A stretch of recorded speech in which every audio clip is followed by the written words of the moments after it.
Coming up, Radford's back in black and orange. Catalan ready to get on the Pierce with Mitchell. And does fortune favour either Huddersfield or Hull FC? Find out coming soon. Yes, hello and welcome back to the Sideline Chat podcast, the one-stop shop for Rugby League. Along with Mark Hendry, I am Connor Marcellus, and welcome to Season 2 of the Sideline Chat. And once again, as we always have done, which is only once, not much, but it's what we have set up. We once again begin with the first 4 teams in the Betfred Super League, and we start off once more with the Castleford Tigers. So welcome back. I hope everyone had a good Christmas, New Year, and all the holiday seasons in Australia and around the world. Castleford, well, we started off with them last season on episode 1. Now we're back for episode 1 of season 2, and we start off with Castleford yet again. And you could say they were only just lucky to get into the playoffs last season. They didn't. No, they didn't. Sorry. Shows how professional we were in the space of 1 year. In the first 5 seconds, you make a blunder. I know. Okay. No, so they didn't make the playoffs. They pretty much only just, mind you, only just didn't make the playoffs. Yes. But that was practically of their own doing. Yes. But had to see how they go. Looking at see how they go in a new campaign. I've mentioned off the top from 2020 that Castleford needed to improve their defence. They started strong in 2020 and were amongst the top 5 at that time. But they just faded out at the back end of 2020 and fell a long way from the pace that they had tried to set early on in the season. And quite frankly, they've done the same thing again. Yeah, they certainly did, but they did have some good highs though. Oh, there were some very exceptional performances in and amongst their 2021 campaign. One of those fixtures that comes to mind, when they beat St. Helens, at St. Helens, for the first time in, I think they quoted, 30 years.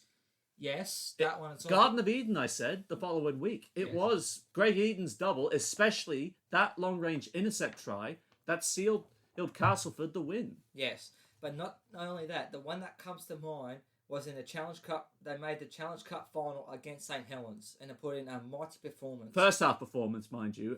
This was with Theo Fage going down partway through with a shoulder injury. Yes. Until St. Helens came out in the second half, and that was practically all she wrote. Yes, but to have a good start against a top team like St. Helens in the Challenge Cup final, that was probably one of the best performance of the season. That comes straight to my mind looking back on the 2021 season. A losing performance? Well, not a losing performance. Like, they had magnificent wins, don't get me wrong. But that first half, they showed what they were capable of. But they couldn't quite extend it to the full 80 minutes. Against 16 men. Yes. But still, they're still, like, a bit touch and go. They did, it was a bit inconsistent, you could say. Well, it was inconsistent, and like most Super League teams, COVID did play, unfortunately, a hand in ensuring that they didn't complete all their fixtures, both rounds 12 and 13 back-to-back on either end of a automatic 24-0 result, losing 24-0 to St. Helens, automatically, of course, because they were unable to fulfill the fixture, and then the following week when Huddersfield couldn't, awarded a 24-0 victory. Yes. So, 1, you could say, easy victory when they didn't even play one part of the ball.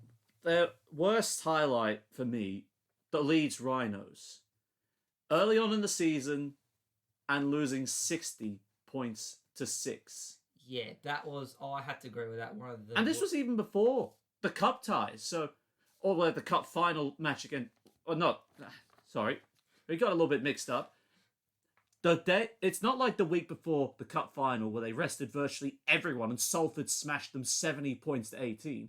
This was more or less a full-strength Castleford side, and Leeds ran right over the top of them. Yeah. Look, 10 tries to 1. Who concedes 10 tries to 1 in today's game? Well, I mean, now that I think about it, quite a couple of teams have gone 10 tries to 1 or thereabouts. Yes. But generally, it's unheard of. But as you said, COVID challenges probably might have had an effect on that, not being able to train as often as what they normally would do and the likes. But let's hope that's out the window this year and it goes back to normal. Well, they have have gone to normal. The RFL basically declared there will be no cancelled, postponed, or rearranged fixtures, and the penalty for non-compliance, automatic 48-0 result. Oh. Yep, they're up in the penalties. Wow. So that's hefty. if you don't want to face a 48-0 penalty against you,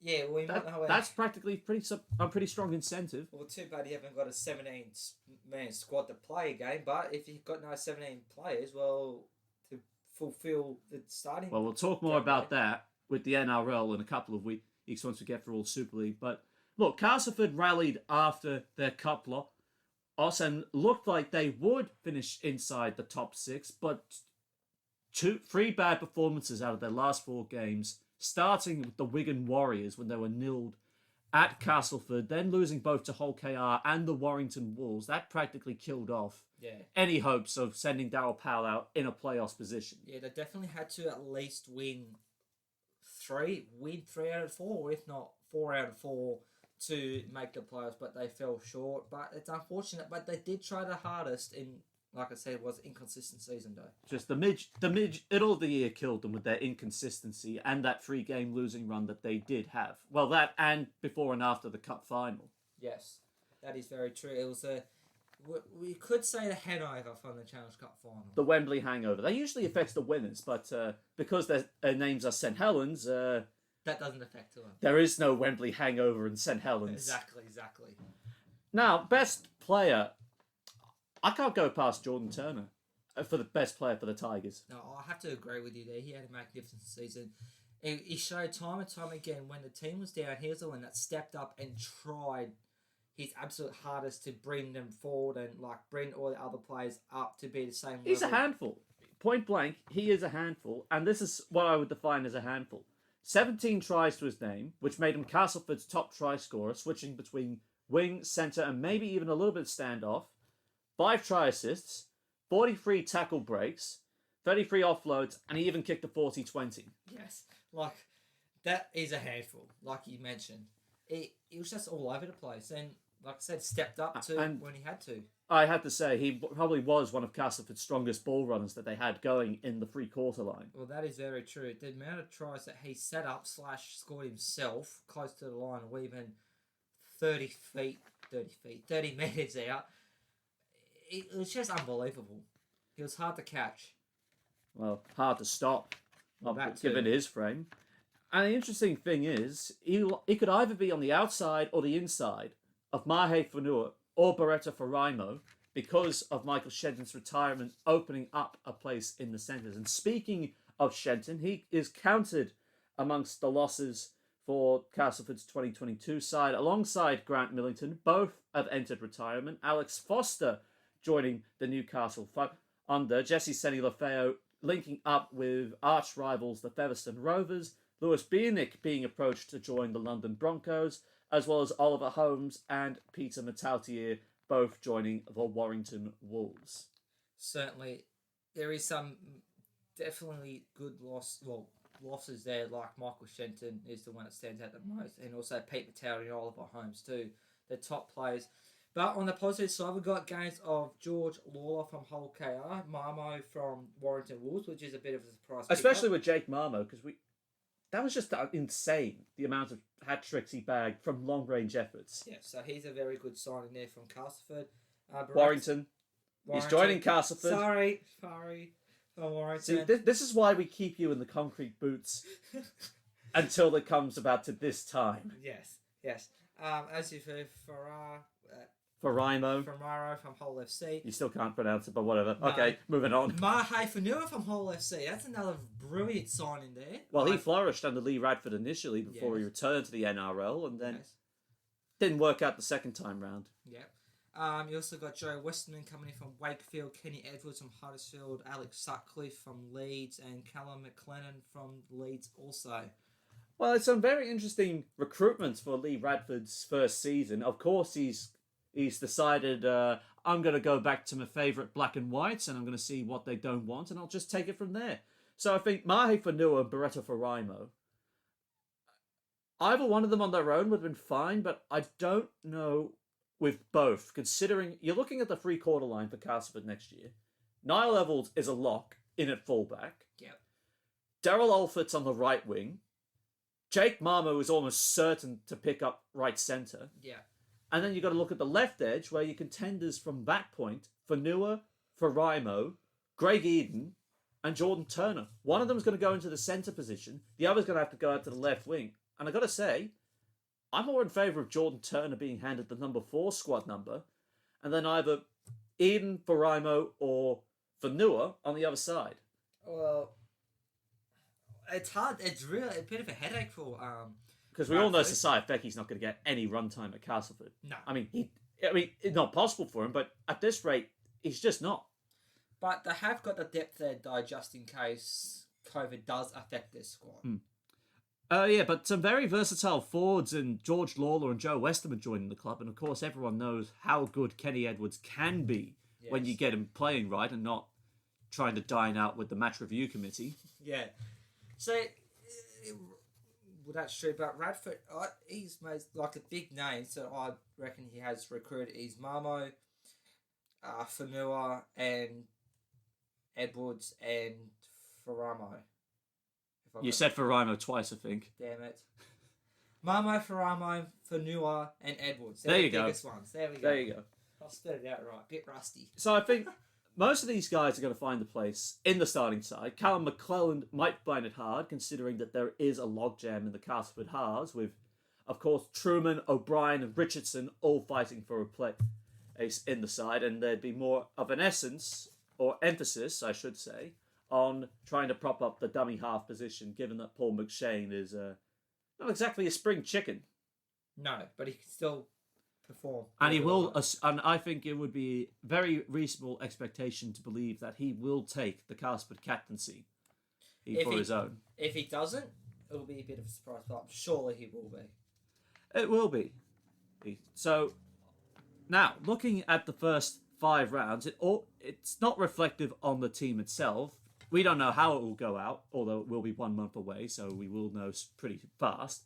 But this is what Castleford have to contend with in their first 5 weeks of the season. A home game against Salford. I reckon an easy win. I don't know. Against the Warrington Wolves, going up against Darrell Powell at the Hallowell Jones Stadium. So this game should have a lot of spice to it. Yeah, that's what I think. Warrington should get the upper hand on that one. Maybe. Then they travel back to the Hull College Craven Park to take on Hull KR. Debatable. I think that one's debatable. Yeah. A home game against Hull FC at the Jungle. Have they seen the latest ledger against Hull FC? It does not look pretty in their favour. Well, they have got 2 of their players.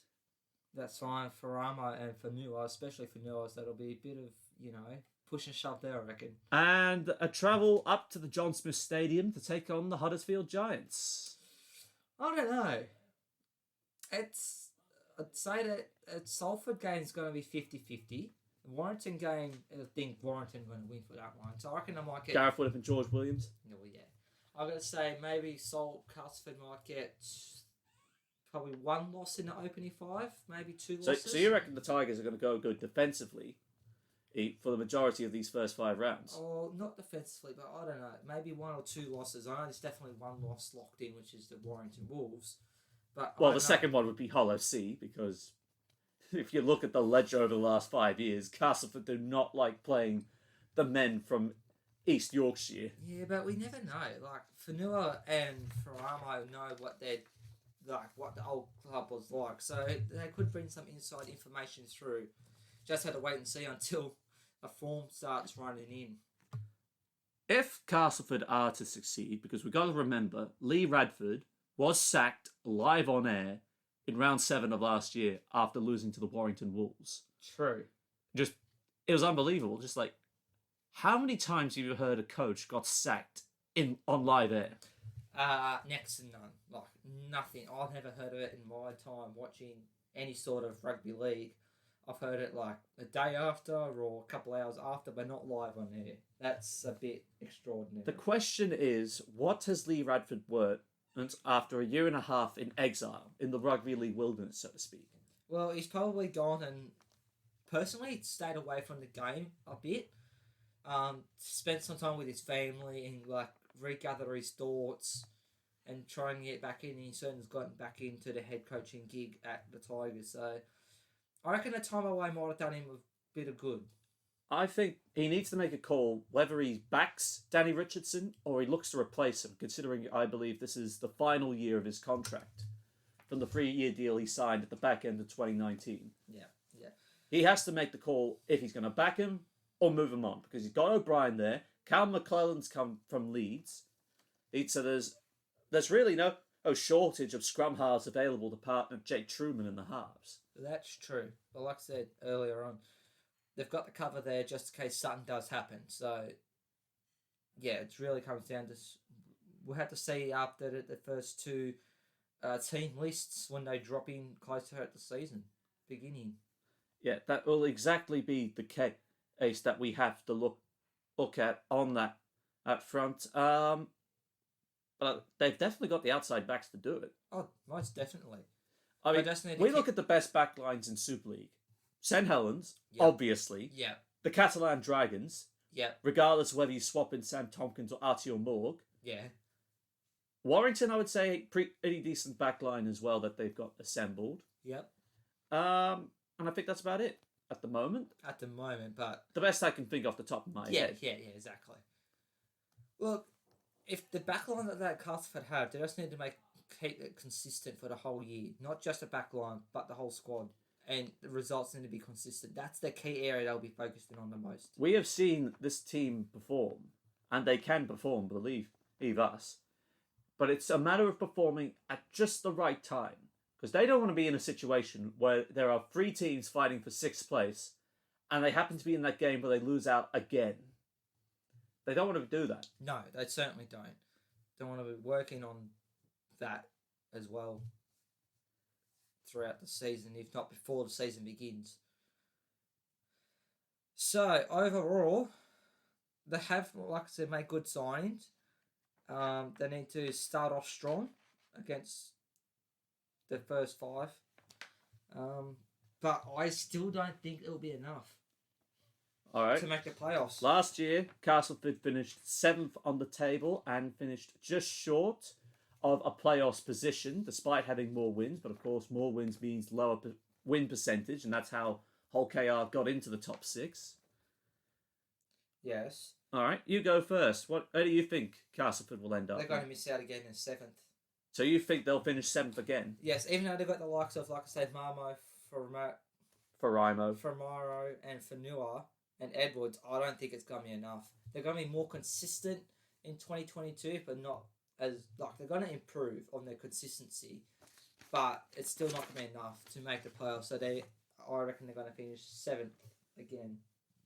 I think Bradford, a whiff of fresh air. That's sort of what the Tigers needed. I mean, don't get me wrong, Darryl Powell has done brilliant things for that club. But even so, a change is as good as a rest, and I think Lee Radford might be able to unlock something if he can get Danny Richardson right, if he does go with him. I don't see any reason why Castleford don't actually make return to the playoffs after 2 years out of the wilderness. You say they finish 7th again. I say they will finish in 5th. Well, let's see how that plays out. I mean, we were a bit off with our predictions last season, but you were. I don't know about. You had a better. Yeah, I did it all right because I have the advantage over you on Super League. So let's see if that comes to fruition. Well, I've had a more experience. Well, not more experience, but more Super League knowledge now. So hopefully, I'm a bit more accurate this year. Well, we'll see about that. Now, the Catalan Dragons. Wow. Honestly, wow. That's all I'm going to say for the Catalan Dragons in 2021. Yeah. They were just unstoppable. They had, 2 losses? 4 losses all up. But that season, my God, that was... They were untouchable. They blew... I mean, we thought St. Helens looked untouchable as well, but then all of a sudden, here come the Catalan Dragons. Yeah, no, they had a magnificent season last year. And well deserved that they made the grand final, even though they lost. A 14-game winning run, in and amongst it all, or in amongst the top 6, then to go on a 14-game winning run. That is unbelievable. Unbelievable. to shoot to the top of the table against St. Helens, which not many have been able to do. No. And then they clinch the league leaders' shield. Yeah. At some of the games they played And against their St. first- Helens, And the first league leaders shield, isn't it? The first ever they're one? first in the club's history. And the games against Hull KR and against St. Helens, they were amongst the best games they played all year. They certainly were. And against Leeds as well, when James Maloney, from 18-10 down, literally turned it around in the second half to come out on top 26-18. Exactly. I was just about to say, there was multiple games that were behind on the scoreboard, but they come through and somehow won. That shows a Magic team. weekend. Magic weekend. They Yes. were gone. Yeah. They were gone. And then they came back. Hence why it's called Magic Weekend. And then, oh my God. You just had to watch in bloody awe. Yeah. That's what it was. It was watching the Catalan Dragons in awe at how well the only surviving French team in Super League after the fall of Paris Saint-Germain, and now making themselves the most successful at this point in time. Yes. They just had an unbelievable season. There's literally no words on how you can describe. There was nothing bad about not St. Helens, Catalans' season last year. The regular season. Oh no, it was almost flawless. Yeah. Flawless. They were literally, although I mean, actually, sure they had the odd losses here and there, but they were going up against quality opponents. It's practically Warrington to name one, St. Helens of course. Yeah. Also, and then of course had just a sort of a slight drop off when they faced both Huddersfield and Wigan in the back end of the season, round 24 and 25. But other than that, near perfect. Yeah. I don't think they lost to anyone outside the playoffs. I don't think. I think they only lost to teams in the playoffs, top half of the ladder. That's still.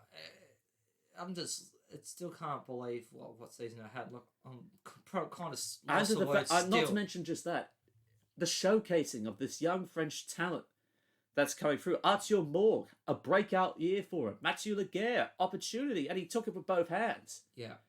And both corner posts on the try line as well. Yeah. Yeah, most certainly. And then you had opportunities, but limited, for both César Rouge and Corentin Lacam, the tallest man in rugby league. If he gets an opportunity to start, they should use Lacam in attack. Almost That frame. I mean, 6'4". Yeah. How could you... That's a basketballer's height. Right. And if he can get his hands right, he can just... If he plays against a team of midgets, say, we define 5'6" as midget, he can just tease them with the offload. Yeah. Or even intercepts. Oh, yeah. Big mitts. Big French mitts that come out of nowhere. Then he just has to find a speed man, and they're off to the races. Yeah. Well, if it's close to the line, go for himself. Yeah, he could definitely try that too. All he has to do is probably just walk over the top, and then he's there. Yeah. No, I hope they do use him a bit more often because he has got it. Like the games that he played last season, he has got the potential. There's opportunity. I mean, Arthur Morgue, there is opportunity.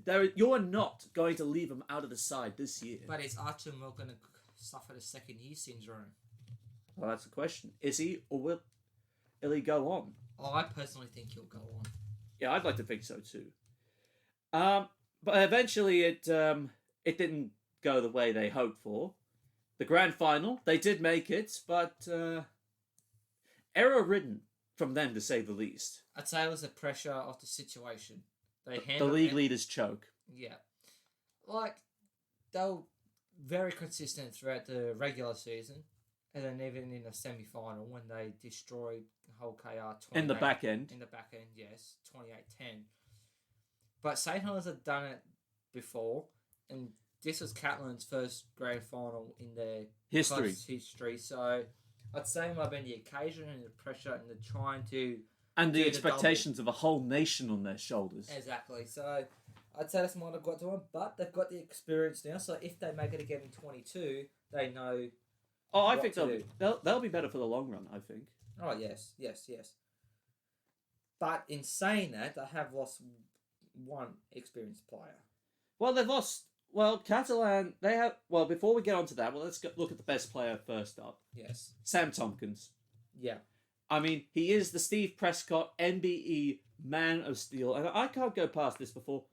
from the England captain, and because Sean Wayne named him so, 10 tries, 20 try assists, 20 offloads, 1 goal, 1 drop goal, and 66 tackle breaks. Yeah, he had an outstanding season against Sam Tompkins. When he came out to the NRL, we were told this is England's answer to Billy Slater. Well, yes. But he joined the Warriors, so not exactly the best career move. Well, no, but he was... Injury prone, from what I Yes. hear. Yes. And he was in a struggling side. Yes. So if he joined either... Well, I mean, he probably couldn't have joined the Rabbitohs because Greg Inglis, or if they wanted to take the risk and move Greg Inglis to centre, South Sydney would have made the grand final that year. Yeah. Minicello at the Roosters, so that wasn't going to happen. And it would have been over December. Slater at Melbourne, no way. No way. Brett Stewart at Manly, you're No. dreaming. Yeah. Best fullbacks in 2000. Maybe we could have done all right at Canterbury, considering that Ben Barber had gone off the rails. True. But it wasn't meant to be in the NRL for him. Unfortunately, but since he's gone back, he has just grown in strength, and being awarded the Man of Steel close to 10 years after he previously won it, and earning his 6th cap as the Dream Team fullback of the year, that just says a lot about this man and his performances. It certainly does, and I think he'll carry that through to this season as well. He's got his confidence up extremely high. He'll want to keep it extremely high and help Catalans continue on their momentum from the last season and bounce back on that narrow grand final loss. They will do so, but they will have to do it without James Maloney, Yes. who retired from professional football and is currently playing with Lesignan FC in the French Elite Championship, and Joel Tompkins was destined to join the Lee Centurions for 2022, but has since pulled the retirement U-turn. Oh, okay. That shows my up-to-date news because I had him as going to Lee Centurions. Well, so did I. Until the news came through, he decided to hang up the boots for good. There you go. James Malone, he's already proved what he's capable of. I find it a bittersweet ironic that he lost his first grand final with the Warriors 10 years. And lost his first grand final 10 years ago, or 11 now. Yeah. But from the 2021 perspective, then 10 years later, in his final appearance, in his last grand final, lost again. Yeah.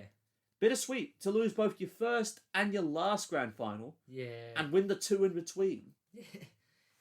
But Rugby League, it throws up anything and everything, doesn't it? It certainly does. But on the plus side, they have gave Mitchell Pearce on the Newcastle Knights, Dylan Napa from the Canterbury Bulldogs, and Tyrone May from Penrith. I've got big questions over Tyrone May.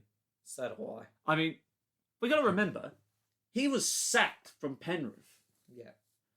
for comments he made after his trial for he made inappropriate comments after his attempted sex tape trial, Yes. and he gets picked up by Catalan, which for the life of me I can't understand where they're going to play him. He's not going to be in the starting side, put it that way. Well, he's not going to be in the halves. No. Because you'll have Pierce Drinkwater, the new halves pairing. Yeah. Artyom Moore will almost certainly be the utility as a dummy half, fullback, or whatever. Yeah. So he's not going to be on the bench either. He's just there for depth. I would honestly believe he is there for depth. Yeah. I mean, That's the only way I can see and it. I would, because I think the article, when I think they were talking about Catalan announcing the 2022 squad numbers, that they were talking 5'8", loose forward, or back row. Yeah, I'm prioritising the likes of Lacam and Garcia as well as McMeekin over him. Yeah. Mitchell Pearce, I think, is a very interesting signing because there was a lot of back and forth. Will he, won't he go? Well, yeah, there was. But he ended up, I don't know How is he 2 years over he signed for? It's 2-year initial, but he's got an option for a 3rd year. So he's going to finish his career In the south of France. Exactly, like Maloney did. And I think this is also probably an interesting opportunity for Dylan Napa as well. Yeah, it sucks that Canberra couldn't keep him though. Oh, thank God we got rid of him. Well, yes and no at the same time, because when he first come and joined Canterbury, it was like a machine. But then since he wasn't the same. No. And since then, we've built our forward pack up. So we've got some big guns already there, and we're going to get even bigger guns coming in 2023. So it's not really a loss. But where's he going to slot into the Catalans lineup? I think he'll find a place on the bench. And I mean, you're looking at the size of this bench. Outside Artur Morg, Goudamon, Napa, Cassiano. That is some pretty big artillery you're dealing with right there. Oh, definitely there is. Now, if that goes ahead in playing, they're going to have a massive pack. They're going to be hard to beat and break that pack. Defensively, anyway. Yeah, so I think the main question is, can Mitch... jumping ahead again. Now let's look at the first five games for the year. Grand final rematch to launch the season against St. Helens. Wow, that's going to be absolute mouth-watering. That'll be an interesting opening test for the Catalan Dragons. Yes. First home game of the year, going up against Wakefield Trinity. They'll blow them off the park. Yes. Then travelling back to England for 2 weeks. First, the Leeds Rhinos in round 3 at Headingley. Yeah, I'm favouring them. Yeah. Warrington at the Hallowell Jones Stadium. That game can go either way. Yeah, I'm looking at either way. 50, and hosting the Wigan Warriors back at home for their first 5 rounds. Still 50-50 for that one. Slightly in towards Catalans, but like I said, in the Castleford predictions, we had to wait to see a form guide starting to emerge before we get an idea of what. Yeah, it's often the first 2 months sort of tells you where a team is. And we're looking at the first 5 weeks, and already Catalan have got a very tough draw. I mean, being quite frank, because you've got an improved Warrington side. Yes. Leeds on the up. Wigan, they'll be there. Yeah. Only just. Yeah. And you got the 3-time reigning champions. That's only the second club in the history of the Betfred Super League to win 3 in a row. Yes. And they got history calling again, St. Helens. And it's at the totally wicked stadium as well. So it'll be a big occasion. Oh, definitely. Don't get me wrong. This will be a crowd. huge occasion for them. Sellout crowd right there. Calling it right now. Now, I think we both know Pearce wasn't exactly playing his best football at Newcastle at the back end of his stint with them. No. But I think, and especially linking up with Steve McNamara, who was in the Roosters system under Trent Robinson when they were all there. And they won the premiership together. True. Because I believe McNamara was Robinson's assistant at the Roosters in 2013. So there is an association there. But will Steve McNamara, I'll get it right eventually. Would he be able to bring the good out of Mitchell Pearce again? I reckon he can. Yeah. I reckon all he has to tell Mitchell is, look, Josh here, he's going to be running the attack for you. And that's exactly what he's been. He's going to play his game and control all the kicking for you. You just have to do your game. Yeah. Run. Yeah. And I think Catalan, they can achieve a lot off that. I'm backing Mitchell Pearce just to play his game, not have to worry about organising the attack. Yeah. And I think the Catalan Dragons will do well. Yeah. That's what Pearce is better at. Running the ball, not organising the James team. Maloney was a godsend for him because that's what Maloney did. Yeah. And Drinkwater is now the new Maloney at Catalan. Yes. And he's got Sam Tompkins there as well, so that makes his job even easier. Yeah. He should have it. He'll have it easier than what others would have. Easier at Newcastle. Besides, he's got a much better pack to run behind. Oh, most definitely. He certainly has, yes. Much better pack. Better service from Michael McAlorum. I'm trying to put a disservice on Jaden Brayley, but McAlorum's been there and done that. Yes. All right, prediction time. What do you reckon? Well, I've made the case for Catalan and to perform well again in 2022.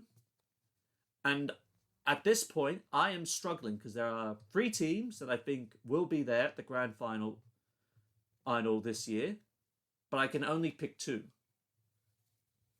Yes. Catalan is one of them, Yeah. and I'm very unsure who they will face.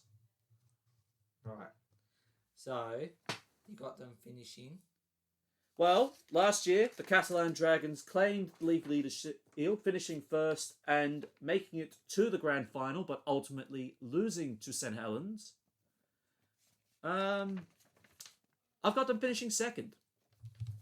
So, dropping down one spot. Only just, but I think that eases the pressure as well. Because how many sides have you seen win the grand final when they weren't minor premiers or league leaders? True. Yeah. Yeah.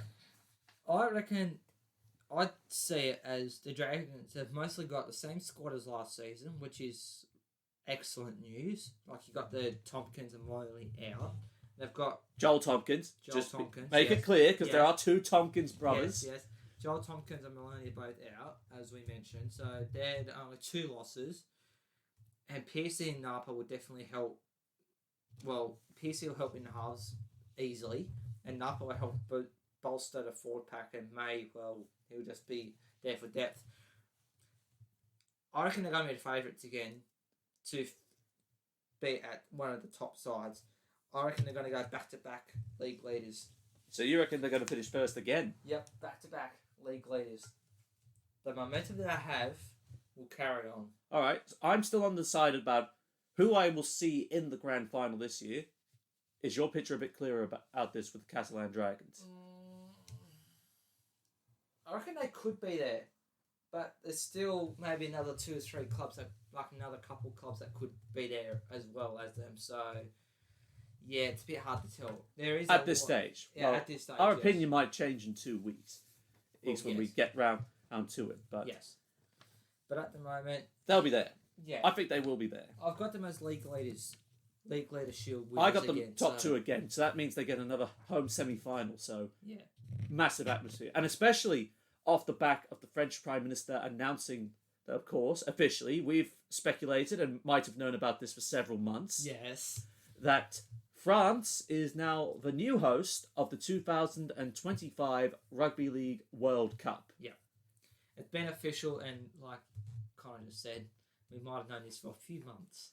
Well, from our interviews, my interviews really, first with the United States of America Rugby League chairman Denny Hansen, when the BBC speculated that France would become the new World Cup host, and then with our interview with Troy Grant, chairman of the IRL, that I think he signalled that France was preferred Yeah. to be the host of the 2025 Rugby League World Cup. That's pretty accurate there. I mean, they will know because they're behind the scenes. You just need to wait for the official announcement before everyone else knows. But If it's in the papers, you're just waiting on them to come out and say, yes, this is what the papers have been saying the whole time. yes, because sometimes they can be wrong. Sometimes. Some of the time, exactly. That is the case. All right, now, moving on. The Huddersfield Giants. Ian Watson's first year in charge of the Giants after making the move from Salford. Well, yeah. What can he bring is the question. Is he going to improve him? Or is they going to go... Well, I was wary of Ian Watson joining Huddersfield because they made the point he had performed well with a smaller club like Salford and that there were expectations for Huddersfield going forward. So could he live up to that expectation that had been laid down for him to meet that challenge? I reckon he could. Coming to a bit of a bigger club than Salford. I reckon he could live up to it and could maybe take him into the playoffs, but only just. Maybe. Well, the reality was in 2021, he failed. And he failed badly at that. Yes. 1 win in the first month and then a 7-game losing run in the middle of the year ended all possibility of a playoff position. Yeah. It just wasn't Huddersfield. LTA. Good. There were some good sporadic performances in there. like against the Warrington Wolves when Greg Inglis made his first game for them, and they were able to knock off the Catalan Dragons at the back end of the year. But other than that, they haven't really performed. No, they didn't really perform. They had more losses than wins, so I don't need to... And they lost to Salford, so I think if they lost to Salford, that really says it all. Yes. But it wasn't a big win either, so... No, it wasn't. But you don't know what the most embarrassing thing for the Huddersfield Giants was? What's that? Conceding the fastest try in Rugby League anywhere in the world. That is 7 true. seconds. 7 seconds into their match against Hull KR at Craven Park, and Ben Crooks scores. Yes. 4 seconds faster than round 24, 2017, when Kirisam Ami Ava for the Eels scored against the Broncos in their 52-24 victory. Yes. 4 seconds. How do you manage to do that? 4 seconds faster. A team that was... The margin of error it's just unbelievable. Yeah. But that just shows they weren't ready for... Well, the defence wasn't... How much was word this? The defence... We weren't expecting that, put it that way you could say, and the defence obviously fell asleep quite quickly. Well, they definitely fell asleep with something. Or they didn't get the ball straight off the kick-off. Or if they did, they made a boo-boo. Well, yeah, exactly that. The Giants, just not good enough. Simply put it, they were not good enough. No. Hopefully they improve, because they've got the potential. There is potential in amongst that Huddersfield Giants side, and I think this highlights it for me. Will Price. Oh, yes. Recent debutant, and I think at the back end of the year, he became one of the Giants' best prospects. Yeah. In 13 appearances, scored 6 tries, 5 try assists, 14 from 20 goals converted, 22 tackle breaks, and 4 offloads, which not much, but considering that Aiden Caesar was missing for the majority of the season with injury. True. And with Sam Wood, I think it was, Ollie Russell. Ollie Russell and Will Price, for me, they were the best thing about Huddersfield. Yes, it's like Artur Morg with Will Price, second-year syndrome. I certainly hope not. Well, his father is Leon Price, so he's got very good mentors to try and help him manage the possibility of falling flat on the second season. But this will be his first full season regardless. Yes. I think he'll, like Artur Morg, he'll continue off his momentum that he had and won't have that second-year syndrome effect. Interestingly enough, I'm just trying to remember I trained of thought with this where I was trying to go with it. I bloody got the potential. So lost it. I lost my play. Yeah. Hey, so I was just trying to think. Best part of what I saw about Huddersfield, and given the circumstances, I think they did all right. They certainly did get it. They did all right, but they could have done better. Oh, they definitely could have done better. I just couldn't remember what I was going to say after I said and Will Price and Ollie Russell were the best 2 things. Oh, no, now I remember. Interestingly enough, Will Price, when Huddersfield announced this year's squad numbers, was given the number 1. Yes. So that's interesting. Is he going to play at fullback is the question. Why wouldn't he? Well, I mean, there is some versatility in the Giants' spine. He could be asked to play standoff. He could be asked to play fullback. It could be chopped and changed. True. I personally think he's got the speed to be the fullback. So I reckon he'll stay at fullback. But that's just my opinion, and that's what this is basically about. Our opinions and predictions. So yes. No, considering this is just the second-year podcast. Yeah. But no, he'll stay at fullback. He's got the speed.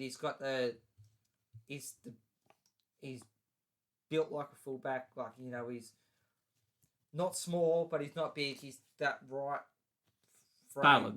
Balance, yes. And he's got, like I said, the legs on him to do fast, long length of the field tries. Well, meantime, in Huddersfield's turnover on the roster, Aidan Caesar, after 2 years, has left to link up with the Leeds Rhinos. Darnell McIntosh has linked up with Hull FC. James Cunningham, being a part of history, joining Toulouse Olympique for the first time. Joe Wardle leaving to link up with the Lee Centurions. And of course, as we mentioned, Kenny Edwards joining the Castleford Tigers. Lee Gaskell going to Wakefield. And Sam Wood linking up with Hull KR. You also got a loan deal for Ronan Michael, who's going to York City. Jacob Beer going to Hunslet, and Nathan Pete's going to Albi. Oh yeah, that's right. Pete's joining French League Championship there. Yes. But they've gained also Chris Hill from Warrington, Tui Lolohea from Salford, Theo Farsh from St Helens, and Nathan Mason from the Lee Centurions. As well as welcoming back Innes Senior from Wakefield Trinity and bringing in Danny Levi from the Brisbane Broncos. Yes. Well, I think the biggest signing Ian Watson's made was Theo Farsh. Yeah, you read my mind there, mate. You read my mind. Coming off a shoulder injury, there might be a little bit of concern I would have for him. A little bit, but not much. But I think he stood on his own 2 feet at St Helens and played his part in the side that made it to the three-peat. Yeah. He definitely was at the time before his Not to injury. mention, this is probably a well-earned reunion, considering Farge got his start under Ian Watson at Salford, and now it's coming full circle that Farge will now get his start again, this time at Huddersfield with true. Ian Watson. That's true. So there's probably links there as well. You could say a big loss, like we've already said, is Kenny Edwards, but I reckon Lee Gaskell's a decent loss too. Well, Gaskell's versatility will certainly be missed, but I think he'll compensate for that with having Will Price there. True. Because we know what Will Price is capable of, so... Or what he's demonstrated to be. Well, yes. So we just want to hope that he builds on in 2022. And also the experience of Gaskell as well. That will be missed. Well, Aidan Caesar will definitely be missed, but that too. They did get a nice like-for-like replacement. With Lolohea. No, with Farge. Farge, sorry. I wasn't far off. Not that far. No. But I think mentioning Lolohea, I think both he and Farge will benefit under Ian Watson. They're going to be smack bench starting halves. And I think Farge will, like with Catalan, we were talking Pearce and Drinkwater, Farge is the general that'll just eat up all the kicking, and Lolohea is free to try and take the line on and try and put on all the fancy plays. Yeah. Because I saw what he did at Salford last year in a poor side. That couldn't. And in 2019 when he was partnered with Jackson Hastings. Yes, so he is capable, and having Farge alongside him will bring the best out of the pair of them, I reckon. Well, as we now look at the first 5 games for Huddersfield, and road trips don't get any bigger than this. First up, to travel to the Stade Ernest Wellon to combat Toulouse Olympique. In their first Super League game. So a new area of the south of France opening up for the Giants before returning home to face Hull KR at the John Smith Stadium. Round 3 sees them travelling to the DW Stadium to play the Wigan Warriors before facing Salford at home, as well as hosting Castleford at home. The first match will be interesting. I will definitely say so, but I would lean in favour of Toulouse, given there would be a home crowd advantage by far. Yes. Hull KR, we'll see. Wigan, maybe. Salford, yes. Castleford, wait and see. Yeah. Yeah. I have to agree with you there. It's wait and see for the 5th game of the season, I should add.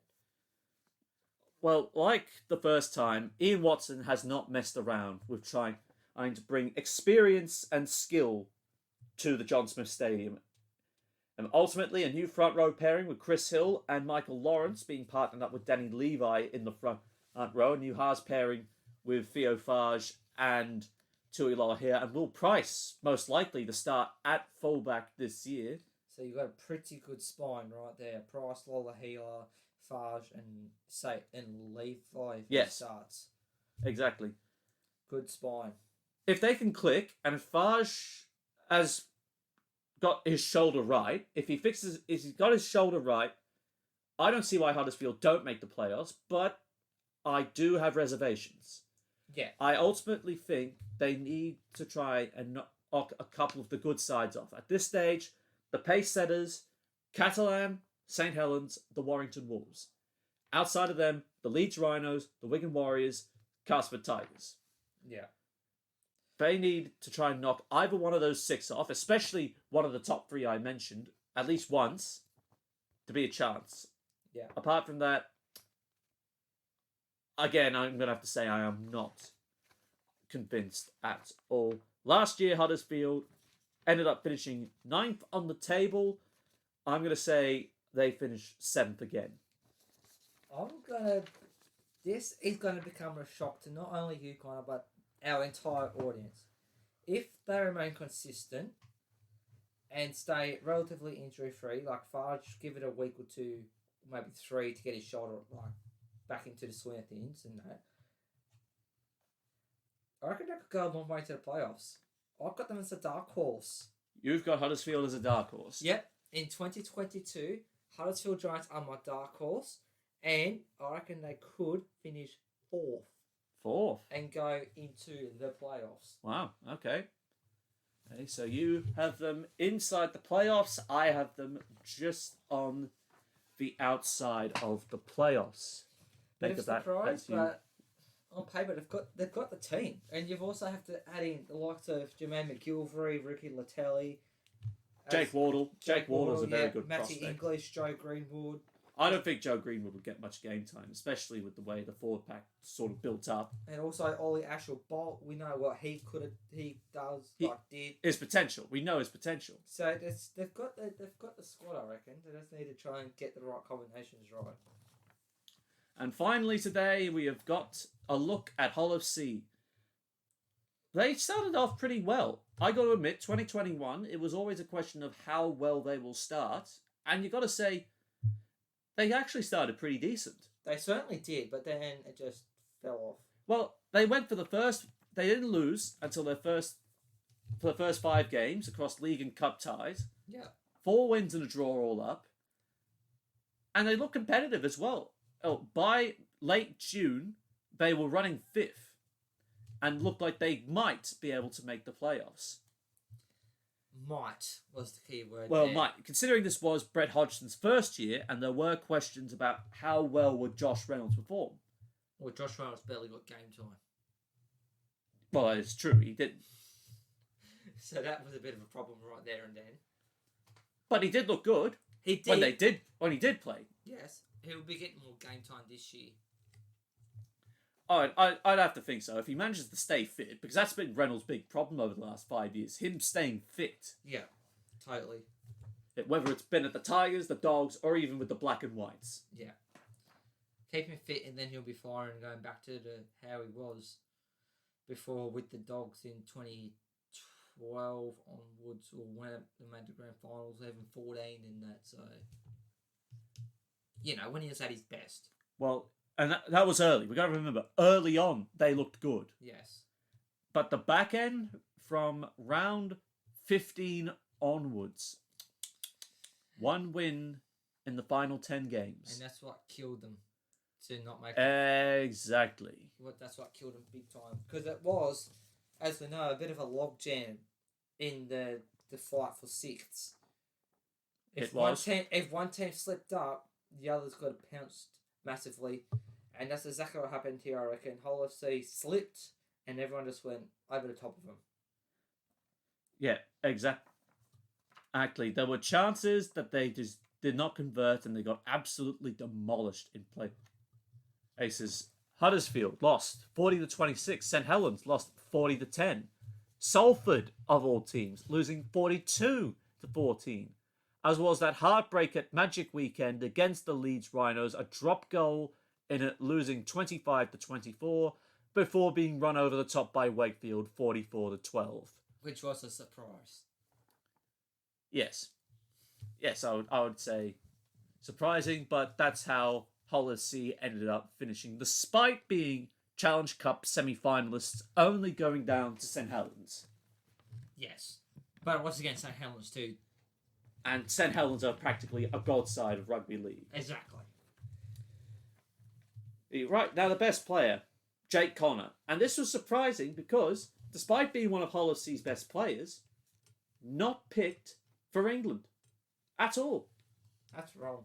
He did not get picked by Sean Wayne against the Combined Nations All-Stars. He, in fact, played for the Combined Nations All-Stars, representing Trinidad and Tobago. And then for the test match against France, not there either. No. Despite, in 16 appearances for the Black and Whites, scoring 6 tries, 22 try assists, 5 from 5 goals converted, 22 offloads, and 38 tackle breaks in his first full season as a fullback. And still couldn't get selected.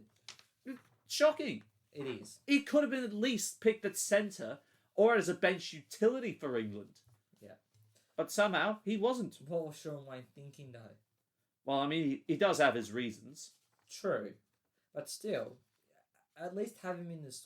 You might not have to play him, but have him in the squad to get like that experience of being in the squad. It's like we State of Origin in New South Wales Blues. They've got the young emerging squad. Just being in the camp, get some experience. Well, Connor's one of the senior men at this point. He would be a senior player for the senior England side rather than being picked for the England Knights. Well, yes, but still, just have him in the squad to get experience. Don't have to necessarily play him. No, just exactly. have him there. I will say this about Hull FC. In that dark patch they had at the back end, the whole derby, that was a bloody highlight. Yes. Especially when you get a whole derby that's bloody close as. Like that one in round 20. Yep, the rivals round. Oh my god, that was just unbelievable. It was. Edge of your seat stuff, nail-biting stuff, you name it. It was absolutely... That's what you want to see. That's what rugby league's built on. Yeah. Having rivalries like that. And that's happened to be the last victory too of the season. Exactly. And what a way to do it against your crosstown rivals. Against, the bragging rights that you get to say, we beat you in 2021. You might have got made a playoffs, but we beat you. Yep. Although they were, okay, I would probably clap back and said, we were 80 minutes from the grand final. You were 80 minutes from the cup final. Exactly. I know that's not the ultimate prize. Exactly. So, look, that's what you get in derbies and like crosstown rivals. The town is literally split in half. Into. Yeah. It's literally split, but that was like probably one of the highlights. In otherwise a poor second half of the season. Yes. Meantime, I'm on the roster front. Beretta Faraimo and Mahe Fanua, the double loss to the Castleford Tigers. Mark Sneed. This one surprised a lot of people. That Mark Sneed would depart the MKM Stadium to leave for the Salford Red Devils. And Massi Matongo signing with the York City Knights in the losses column. And there was also Jude Ferreira, who's on a loan deal to the London Broncos. But they've gained Darnell McIntosh from Huddersfield, Luke Gale from the Leeds Rhinos, Joe Lavadua from South Sydney Rabbitohs, and Kane Evans on the New Zealand Warriors. Well, that was interesting, replacing Sneed with Luke Gale. Unwanted at the Leeds Rhinos, especially after Blake Austin was signed on top of Aidan Caesar. So I think Richard Agar figured if Hull were going to offload Mark Sneed, which they did, then they would take Gale in his place. And that's certainly what happened. But I'd say pretty much the three biggest losses are for Fanua, Sneed, and Ferreira. Well, I just think Mark Sneed on his own is the biggest loss for Hull FC. That too, followed by the other two. But I think Luke Gale, it's interesting with Luke Gale because he missed game time in 2021, and he wasn't even there at the back end of the year when Leeds made it to the semi-final. He just wasn't getting selected. Well, he was injured again, I think. Yeah, too. But he wasn't playing much game time in 2021. When he did, he looked good. Yes. But it's just when he kept getting injured that problems arose. Yes, he heavily and fell out of it was basically Robert Louis and Chris Ouzleeming in the halves when they took on the champions. Yeah. Yeah, so he fell out of favour. Hopefully he gets a solid start in the whole FC line. Well, this is now a problem because now they've got two injury-prone players in the halves with Reynolds and Gale. That's true. So this could cause some major headache. if they True. can't get their bodies right. Let's hope they do. Because that's what they need, consistent halves throughout the season. As for McIntosh, I think he will be a big benefit from receiving service from Jake Connor. Nothing surer. And they get Josh Griffin back as well. He's already contracted to the club, of course, until the end of 2024. But he's basically like a new signing at this point because he was missing for all of 2021.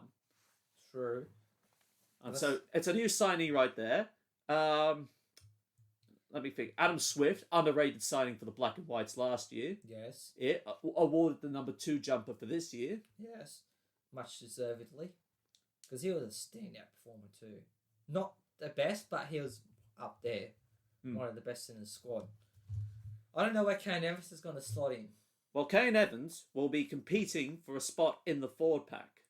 Depending on how often he's to have a dine out with the judiciary. Well, he's already going to miss the first month for the campaign for Hull FC. And let's just see what that first month of +1 looks like. First up, to face Wakefield Trinity away at the Be Well Support Stadium. Then to take on the reigning champions and at home in the second Channel 4 clash, the free-to-air arrangement that Super League has signed with Channel 4, one of the UK's free-to-air TV providers, up against Salford at home, so they get back-to-back home games. Round 4, making a trip to face the Castleford Tigers, is at the Jungle. Fare very well, of course. Yeah. And then cap it off with a showdown against the Leeds Rhinos. So they got it a bit tough to start off with, especially against... Well, St Helens in round 2 does not do well for them. Well, no. Wakefield might be a bit of an easier target. Then you also got Salford, could be another easy target. Well, Salford has shown up Hull a couple of times in the last couple of years. Castleford and Leeds are a bit 50-50. I would say they are 50-50 at this rate. But losing Mark Sneed, this is where they need to really kick into gear. This is the first season with life without him. Because he's been one of the, dominant player for him in the halves there. Organises it around, takes control of the kicking and all that stuff. And they'll need a new goal kicker as well, because he used to... Well, Gale's a goal kicker. Yes. And in his absence, Jake Connor, as I just mentioned, wrestling off his... despite not kicking that many goals, he is a noted goal kicker himself. Yeah, so. That's true. So, yeah, it's going to be interesting to see. It's still Mark Sneed's the biggest one that comes. Ultimately now, there is a question of, can Josh Reynolds and Luke Gale stay fit for at least 95% minimum? 95% minimum of the 27-round season and the Cup campaign. Fingers crossed they do. Because that's what they need. Otherwise, they haven't got... Well, I don't think they've got that much depth in the halves. Ben McNamara, I think, is probably the next cab off the rank. Yeah. But other than that, they haven't got much depth. Or so. they could try and move Connor into the halves and bring Jamie Shaw in at fullback. After he too missed the entire year with injury. True. So they've got a little bit of depth there and they can move. They got around. options, but they are very thin options. Yes, very much so. You got Joe Lavadil, who too that can play on dummy half. Dummy half. So there is they got enough. Mind you, they actually do have enough depth to cover for Danny Houghton. Yes. And considering he's the first string, and then you got Jordan Johnston as the second string. Yeah. Lavadil coming in at number 3. Yeah. So, yeah, it's going to be interesting to see how they go, especially after the losses of Mark Sneed the most. And Mahe Fanua, who was one of the try-scoring machines. Well, I think the Black and Whites. Well, I think they've got something good in Darnell McIntosh, and I think Adam Swift will also see some good ball will come his way as well. But I think, apart from Gale and Reynolds staying injury-free, consistency is something that has plagued Hull FC ever since they won back-to-back Challenge Cups and made it to the semi-final against the Leeds Rhinos in 2017. Yeah. Because since then, they simply haven't. No. Even in the seasons where they looked like they might get into the playoffs, and they did get in, of course, they did win in 2020, getting into the playoffs and making it to the semi-final, again, against the Wigan Warriors. But that didn't end. They were held trialists. Wigan made it to the grand final, lost to St Helens, and then they finished 8th the following year after a total and utter collapse in the back 10 rounds. Yes, that is true. So that's my question. Can they put a consistent season together with a positive win-loss margin? Have to wait and see. Well, last year, Hull FC finished 9th on the table. I see limited improvement, but I do not see playoffs improvement. I think Hull FC will finish 8th. Okay, so I reckon at the beginning of the season, they're going to be... Don't be surprised that they're inconsistent, because they'll need to get used to life after Mark Sneed. Yeah, and Fanua as well. But once they settle in, I reckon they might be able to string consistent results together and see them in the playoffs. And I reckon they're going to finish 5th. So you already got Huddersfield in 4th. Now you've got Hull FC in 5th. Yeah. Like I said, give it the first few games to be not start off slow, but then they'll string results. They're going to have losses here and there throughout the season, but we'll string results together. Well, this is a total contrast. One that says 7th and 8th, the other that says 4th and 5th, for where Huddersfield and Hull FC finish. Well, I asked at the start of the hour, does fortune favour Huddersfield and Hull FC? And it seems one of us seem to think so. Well, and that could be, truly wrong. Well, it could be, but apart from that, that's all the time we have for today. If you like this installment for Season 2 of the Sideline Chat podcast, make sure you leave a like, subscribe to the channel, and click the bell for notifications so you never miss a week of Rugby League action. Join us next week. How well will Hull KR go after their amazing semi-final finish? Can the Leeds Rhinos enter a new era with Blake Austin and Aidan Caesar? Can Salford manage to find a home ground? And what will be in store for the three-time reigning champions St Helens? Join us next week from the Sideline Chat podcast. As you've been watching, this has been Mark Hendry with Connor Marcellus. We'll see you next week. See you, folks.